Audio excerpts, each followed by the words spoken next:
નમસ્કાર, આપનું સ્વાગત છે ગુજરાતનો અવાજ ચેનલ ઉપર અને હું છું આપની સાથે પત્રકાર કાજલ સુવા.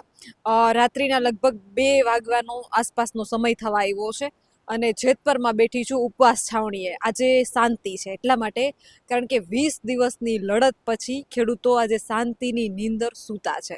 50% જેટલી માંગો સંતોષાણી છે, પરંતુ હજુ એમની માંગ યથાવત છે. ખેડૂતો એવું કહી રહ્યા છે કે અમારે ભીખ નથી જોતી, અમારે અમારો હક જોઈએ છે. અને નેહુલભાઈ, પાછળ તમે બોર્ડ જોઈ રહ્યા છો, નેહુલભાઈ આજે ગણતરી કરીને સમજાવ્યું છે કે ભાઈ 67 મીટરના કોરિડોરના વળતરની તમે વાત કરો છો, તો બાકીની જો 10 વીઘાનો નંબર હોય તો બાકીની જમીનનું જે વેલ્યુ ઘટે છે, માર્કેટ બજાર ભાવ ઘટે છે, એનું શું? વળતર પૂરવું જોઈએ છે ને કાયદેસરનું, અમારા હક મુજબ જોઈએ છે. અને બીજું એક સરસ વાત એમણે કરી કે આંદોલન નથી, આ સત્યાગ્રહ છે, કારણ કે સત્યની લડત છે. આંદોલનમાં તો કાયદા બહાર જવાની વાતો હોય છે, પણ અમે કાયદાની સાથે, સત્યની સાથે લડત આપી રહ્યા છીએ. ત્યારે મારી સાથે નિલેશભાઈ છે કે જેમણે એટલા દિવસથી ઉપવાસ ઉપર બેઠા હતા. નિલેશભાઈ, એટલા દિવસનો ઉપવાસ કર્યો છે અને આજે તમે જે છે પારણા કર્યા છે. આ 19-20 દિવસની તમારી જર્ની કેવી રહી? જર્ની તો 20 દિવસમાંથી અમને 4 દિવસની જે કઠિનાઈ થઈ હતી, બાકી તો અમને અત્યારે તો કમ્ફર્ટેબલ જ છે. અને પહેલી વસ્તુ તો, તમે જ્યારે અમદાવાદ આંદોલનમાં હતા ત્યારે તમને જે અહેસાસ થયો હતો અને આજની તારીખમાં જે અહેસાસ થાય છે એ કેવું લાગે છે? અત્યારે કેવું ફીલ થાય છે? અત્યારે જ કેમેરામેનને કહું, પાછળ આ બધા ભાઈઓ બેઠા હતા ને, હવે તો અત્યારે માહોલ ઓછો થઈ ગયો, પણ અહીંયા બધા એકબીજાને પેંડા આપતા હતા, એટલા માટે કે આપણી લડત જે છે એ સત્ય તરફ હતી. 50% માંગ આપણી સ્વીકારાણી છે. બધે મને પૂછ્યું કે બેન, તમે આજે એટલા ખુશ કેમ છો? ગાંધીનગરનું આંદોલન તૂટ્યું ત્યારે મારા આંખમાં આંસુ હતા. આજે સંતોષ છે, ખેડૂતોની જાગૃતિ જોઈ છે, તો બસ એ આનંદ છે મને. તો બેન, અત્યાર સુધી જે સત્યાગ્રહ હતો, આંદોલન નહોતું, અત્યાર સુધી આ છાવણીની અંદર સત્યાગ્રહના પગલે આપણે આંદોલન ચાલુ હતું. અને હવે તો જે છે ને એ આક્રમક આંદોલન ચાલુ થશે, જેની અમે આતુરતાથી રાહ જોતા હતા. અમને એનો આનંદ છે કે હવે અમે મોરે મોરો સરકારને જવાબ દેવાના છીએ, એ વાતનો આનંદ છે. સરકાર એવું માનતી હશે કે આ જનતાને કંઈ ખબર જ નથી, જનતા અબૂઝ છે, એને જે આપશું. જે તમે અમારા નેહુલભાઈ આજે ડ્રોઈંગ બનાવ્યું, જે 3 કરોડના નુકસાનમાં 36 લાખ રૂપિયા વળતર આપે છે, જે નજીવું કહેવાય, તમે પણ જાણો છો. 3 કરોડની રકમને ક્યાં 36 લાખ રૂપિયા? એટલે અમને ખાલી ચોણ આપવામાં આવી છે, કોઈ ભીખ નથી આપી આ લોકોએ. એ લોકો એવું માને છે કે અમે ખેડૂતોને આવી રીતના આપી દેશું, પણ ખેડૂતોનો એક ટાવરનો મુદ્દો નથી, ખેડૂતોના ઘણા બધા મુદ્દા છે. જે ખાતરના ભાવ 2100-2200 રૂપિયા કરી દે છે, જે જણસીના ભાવ એ પ્રમાણે નથી મળતા. જે અમારા બાપ દાદા ખેતી કરતા ત્યારે જ્યારે 700 રૂપિયાની બેગ મળતી ને, ત્યારે અમારા ઘઉં તો 400ના જ મળતા હતા.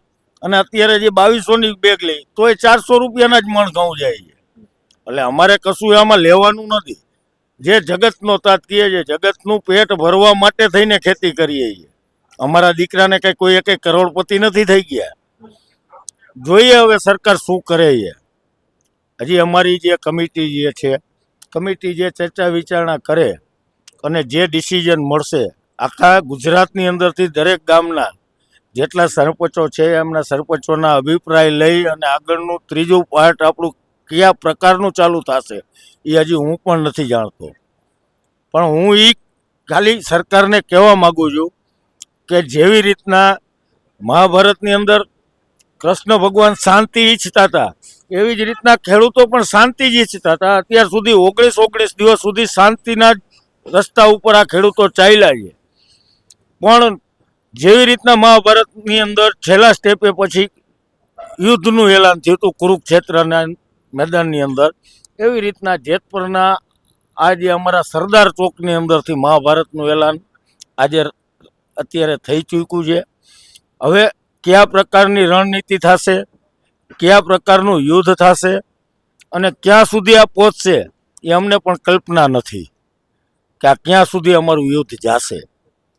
કાલે સવારે અમારે કોઈ રાજકીય નેતાને અહીંયા એના ઘરના ઘેરાવ કરવાના થાય, કલેક્ટર ઓફિસના ઘેરાવ કરવાના થાય, તો અમે તૈયાર છીએ. યા તો થાંભલા પાડવાના થાય તોય અમે તૈયાર છીએ. પછી સરકારને જે કરવું હોય એ કરે. હવે એને અમારી જાતિ ઉપર જે થાંભલા ઊભા કર્યા છે એ તો અમે સહન કરવાના જ નથી.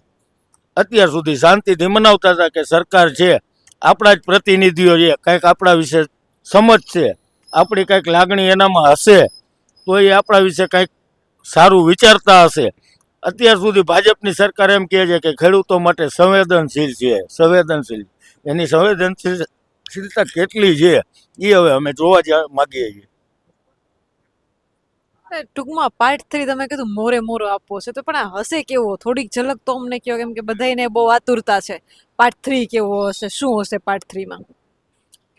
પાર્ટ 3ની અંદર અમારી કમિટી જે નક્કી કરશે એ અમે જોશું, અમને યોગ્ય લાગશે. હવે અમારે સરદારના કે ગાંધીજીના માર્ગે ચાલવાનું નથી. હવે ચંદ્રશેખર આઝાદ અને શહીદ ભગતસિંહની જ યાદ અપાવવાની છે સરકારને કે હજી આ ભારતની ભૂમિ ઉપર એ લડવૈયા એ હતા, ખાલી ગાંધીજી કે સરદાર નહોતા. અને આપણને ભારતને આઝાદ કરવામાં કંઈ ખાલી ગાંધીજીએ આપણને આઝાદી નહોતી મેળવી. એ તો ખાલી સત્યના માર્ગે આવેલા હતા, જે શાંતિના માર્ગ ઉપરથી આંદોલન કર્યું હતા બધાએ, અને એ આપણને આઝાદી દેવા પ્રયત્ન કર્યા હતા. પણ જે આ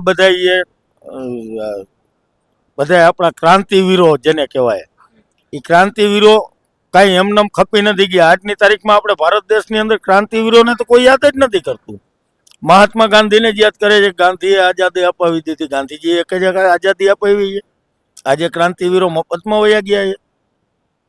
હવે એની યાદ થોડાક સમય પહેલાં જ્યારે પંજાબવાળાએ, ખેડૂતોએ દિલ્હીની અંદર જે આંદોલન કર્યું હતું એમાં ઘણા બધા શહીદ થયા. તો એ આ મૂંગી સરકાર, એને કોઈ પણ જાતનું કાંઈ ખેડૂતો માટેનું કાંઈ છે જ નહીં. એને ઓનલી ફોર જે આ કંપનીઓ છે, જે એને ચૂંટણી ફંડ આપે છે, એનો જ વિચાર કરે છે.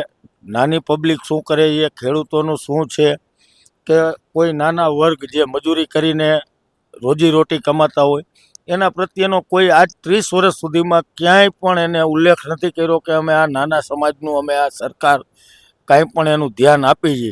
એવું તો મને ક્યાંય દેખાતું નથી. બીજું કે નિલેશભાઈ, આંદોલનો થતા હોય એટલે રાજકીય દબાણો આવતા હોય, પ્રેશરો આવતા હોય, ઓફરો આવતી હોય. તો નિલેશભાઈને એવી કોઈ ઓફરો અંદર ખાને કે આંદોલન તોડવા માટે પ્રયત્ન કરવામાં આવ્યા છે? બહારથી કોઈ ઓફરો આવી હોય, કોઈ પ્રેશરો આવ્યા હોય? નિલેશભાઈને કોઈ ઓફર આવે એમ નથી, કે નથી નિલેશભાઈને કોઈ પ્રેશર આપે એમ. નિલેશભાઈ એ પોતાની મનથી જીવવાવાળો વ્યક્તિ છે. મને મારા ઘરેથી નહીં કોઈ પણ જાતનું દાબ દબાણ કે કોઈ ધમકી આપી શકે એમ નથી, કે આપણે કોઈ લાલચ પ્રલોભનમાંથી કે આપણને કોઈ પૈસાના કોઈ પણ ઓલા આપે એવું કાંઈ આપણને લાલચ નથી. હવે મારી ઉંમરે 45 વહી ગઈ છે. હવે આપણે 15 વર્ષ જીવવાનું છે, કલંક લગાડીને જીવવાનું નથી. મારા બાપુજી હતા એ જે કિસાન સંઘ હતું, કિસાન સંઘના મારા બાપુજી પ્રમુખ હતા મોરબી તાલુકાના. એટલે હું નાનો હતો ત્યારથી જ આ જનૂન મારા લોહીમાં છે. હું એના નામને આજુબાજુના કોઈ પણ ગામની અંદર જાય તો એમ કહે કે મારા બાપુજીના નામથી કે કિસાન સંઘમાં આ લોકો હતા ત્યારે આવું કરતા, આવા આંદોલનો કરતા. અને એ લોકો તો જજને ચાલુ કોર્ટે લાફા મારેલા છે, ખોટા ચુકાદા આપી દીધેલા હોય ખેડૂતો પ્રત્યેના, અને ચાલુ કોર્ટે જજને લાફા મારેલા દાખલા છે.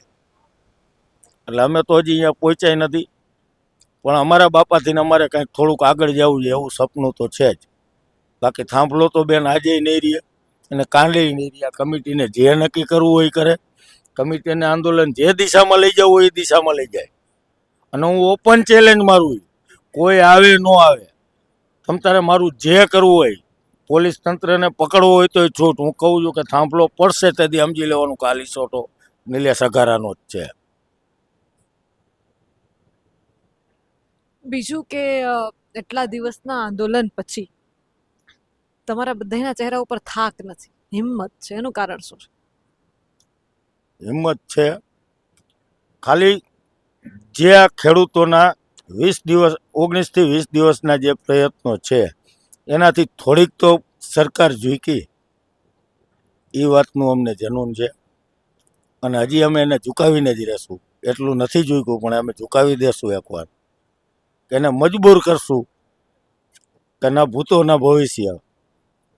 એને જે અમુક શબ્દ મોદી સાહેબના કે એકવાર હું બોલી ગયો એટલે એ શબ્દ પછી પાછો નથી લેતો, તો એ શબ્દ એને પાછો લેવડાવીને જ રહેશું. કેટલું વળતર મળવું જોઈએ? વળતર તો બેન તમે જોવો જ છો, મેહુલભાઈએ જે ચાર્ટ બનાવેલો છે તમે વાંચો જ છે. ખેડૂતને કેટલું નુકસાન છે. ખેડૂત કોઈ કરોડપતિ નથી, એ પોતાના ઘરનું ગુજરાન ચલાવી શકે એટલું જ ઉત્પાદન લઈ શકે બેન. કદાચ 20, 25, 30 વીઘા જમીન હોય તો એનું ઘર માંડ ચલાવી શકે.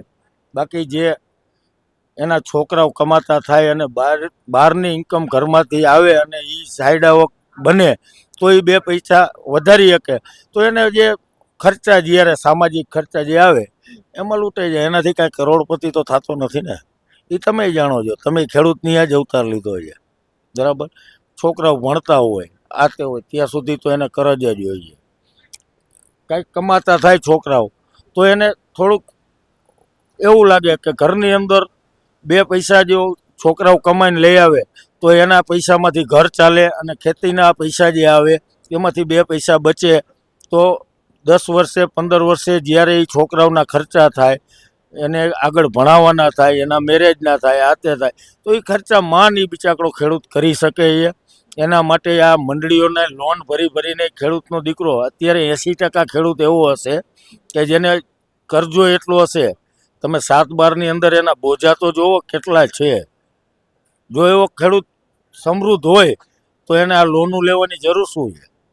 બીજું નિલેશભાઈ, એટલા દિવસ થયા, અંદાજે કેટલા લોકોએ આ છાવણીની મુલાકાત લીધી છે? અને છાવણીનું વાતાવરણ એટલા દિવસ સુધી કેવું હતું?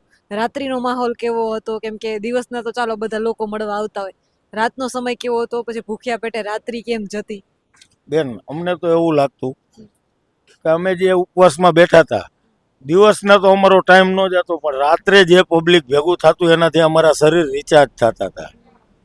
કે આખો દિવસ બીજા દિવસે અમને ભૂખ જેવો અહેસાસ નહોતો થતો કે આ પબ્લિક અમારા માટે આવે છે અને પોતાની વેદના લઈને આવે છે. કે આ જે સ્વયંભૂ છે, કે જેમ ગવર્મેન્ટની જે સભા કોઈ રાજકીય નેતા આવતા હોય ત્યારે જે સરકારી વાહનો સરકારી માણસો કરતા તોય આટલું પબ્લિક નો થતું. આ સ્વયંભૂ પોતાના ખર્ચે આટલી જનમેદની રોજે રોજ તમે જોતા હશો કે રોજ કેટલું માણસ વગર બોલાવીએ વગર આમંત્રણે સ્વયંભૂ આવતું હતું. એ બાબતનો અમને ગર્વ હતો, અને એનાથી અમારો થાક પણ અડધો ઉતરી જતો અને અમારી ભૂખ પણ જતી રહેતી. અમને એમ થતું કે અમારી નિલેશભાઈ, આટલા દિવસનું આ 19 દિવસની તમારી સફર, ખેડૂત આંદોલન 50% સરકારે તમારી માંગ પણ સ્વીકારી છે, પણ હજુ વાત એ જ છે કે ભાઈ 4 ગણું વળતર મળે ખેડૂતોને તો યોગ્ય છે, હકની વાત છે, ભાડું પણ મળવું જોઈએ. રાત્રિનો એટલો સમય થઈ ગયો, જેટલા લોકો આંદોલન ઉપર બેઠા હતા બધા જ પોતાના ઘરે વહી ગયા. તમે કેમ હજી 2 વાગ્યા સુધી બેઠા છો અહીંયા? બસ મને આજે તો આનંદ છે. આજ 19 દિવસનો ઉપવાસ હું તોડી અને આજ બેઠો છું. તમને એવું લાગે છે કે હું 19 દિવસથી આ ભૂખ્યો છું? હજી આજની તારીખમાં મેં કાંઈ નાસ્તો કર્યો નથી, ખાલી ચા પીધી છે. પારણા કરી લીધા, પારણા કરીને મેં ખાલી ચા જ પીધી છે, નાસ્તો નથી કર્યો. પણ તોય છતાંય મને આ જે આનંદ છે કે જે આટલા સ્ટેપ સુધી આપણે આ આંદોલનને લઈ ગયા અને આ શાંતિપૂર્ણ આ 19 દિવસ આપણે સરકાર સામે લડાઈ કરી, પણ જે આપણને વળતર આપ્યું છે કે જે આપણો જે પરિપત્ર ચેન્જ કર્યો છે એની અંદર મને તો એવું લાગે છે કે પ્રધાનમંત્રી સાહેબને જે ગુજરાતની અંદર જે સભાઓ કરવી હતી એના માટે આ થોડું ઘણું એને પીરસું છે. બાકી એનું તો મને હજી વિશ્વાસ નથી કે એનો પરિપત્ર પાકો થઈ અને આટલું એ આપશે. આ બોલી આ મોદી સાહેબની સભા માટે બધું આ સભા માટે જ છે, અને એ સભા આપણે જોઈએ. નહીતર મોદી સાહેબની સભાની અંદર કેટલી જનમેદની હોય છે, અને દરેક મીડિયાની અંદર એના જે વિડીયો ચાલુ થાય છે.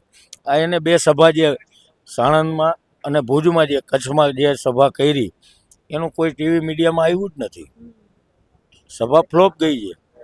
પીએમ સાહેબની સભામાં આવી રીતનું આ આક્રોશ ગુજરાતની જનતાનો છે. આના ઉપરથી પીએમ સાહેબને વિચારી લેવું જોઈએ કે ગુજરાતની પબ્લિકની અંદર કેટલો આક્રોશ છે. નિલેશભાઈ વાત કરી છે કે જનતામાં આક્રોશ છે અને હજુ ખેડૂતોની માંગ તો યથાવત છે. આના વિશે તમારું શું કહેવું છે? તમારા મંતવ્ય કમેન્ટ કરીને જરૂરથી જણાવજો. કેમેરામેન રાજ પરમાર સાથે હું પત્રકાર કાજલ સુવા. આપ જોઈ રહ્યા હતા ગુજરાતનો અવાજ જેતપર મોરબીથી. ખાસ બધાને વિનંતી કરું છું કે ગુજરાતનો અવાજ આપણું જે ચેનલ છે એને યુટ્યુબ, ઇન્સ્ટાગ્રામ અને ફેસબુક ઉપર ફોલો અને સબસ્ક્રાઇબ કરવાનું ચૂકશો નહીં. આપ જોતા રહો ગુજરાતનો અવાજ.